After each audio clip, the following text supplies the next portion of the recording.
What's going on, guys? This is Aiden, Bandwagon Sports. In this video, we're going to be talking about, in my opinion, the biggest loser by far of this 2023 college football season.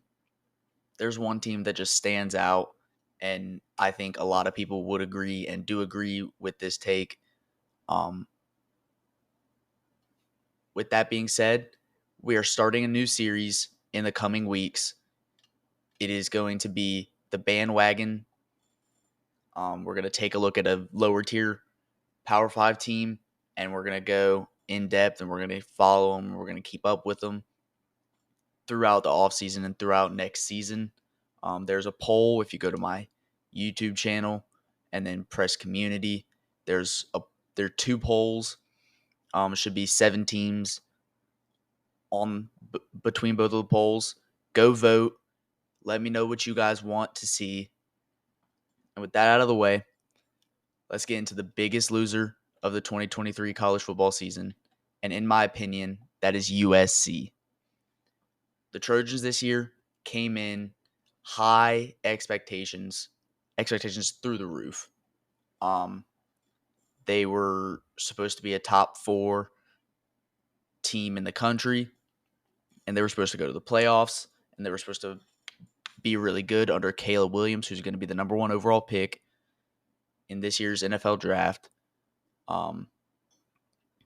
They have unbelievable talent on the offensive side of the ball, and a lot of people, especially early on in the season, weren't getting high on the Trojans because of their lack of defense last year and their lack of defensive coaching this year.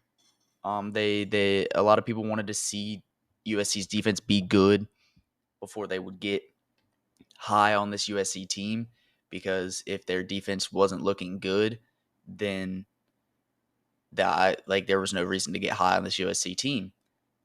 And I think early on in the season, um, I mean, I think the games speak for themselves.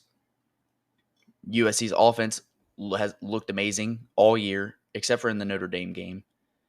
USC's offense looked amazing all year. Nobody could stop them. But their defense was lackluster. 28 points to San Jose State, 28 to Arizona State, 41 to Colorado, 41 to Arizona, 48 to Notre Dame, 50 or 49 to Cal, 52 to Washington. I mean, especially like Cal, Notre Dame, um, Arizona State, San Jose State, like those aren't good teams. They're letting up 4 or 5 touchdowns a game to these not good teams, and they're allowing these not good teams to keep games close. They ended up getting into a bowl game. I don't actually know what bowl game it is. Let me look real quick. But it is the DirecTV Holiday Bowl, USC versus Louisville. I think this will be a good game solely for the fact that the USC offense, no matter who's in control of the offense, is amazing.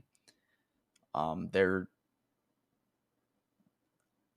I think USC didn't play up to their potential this year, and they failed a lot in a lot of the later parts of the season. Like, they lost 5 of their last 6 games, and they barely won the game that they won. They won 50-49 against Cal. It's not a good team. Overall 7-5 this season, and I think a lot of people are expecting so much more out of this USC team. They were very disappointing. And in the transfer portal, they have been nothing short of terrible. They I don't I They lost the number 1 player in the country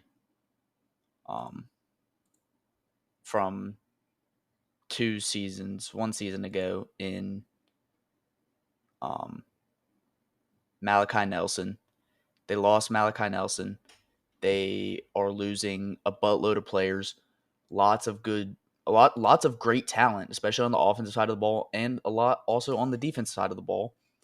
Those are Michael Jackson III, Mario Williams, um, Raleek Brown, and again Malachi Nelson, who are all or were all 4 and 5 star players who were some of the best players in their class, and they're they're not getting a whole lot in return from the portal. They're not getting as much talent, and their recruiting class is not ranked that high. I mean, 18, depending on who you look at, they're in the top 20, but that's not as like in terms of USC because they're an NIL machine. They have so much potential. They have so much money to give out. They could have bought half the players in the country and had a top 10 recruiting class, but they didn't. They have they're after early signing day, they're at around 18 in recruiting class rankings, and I think that's terrible for what this USC team and what this USC program needs.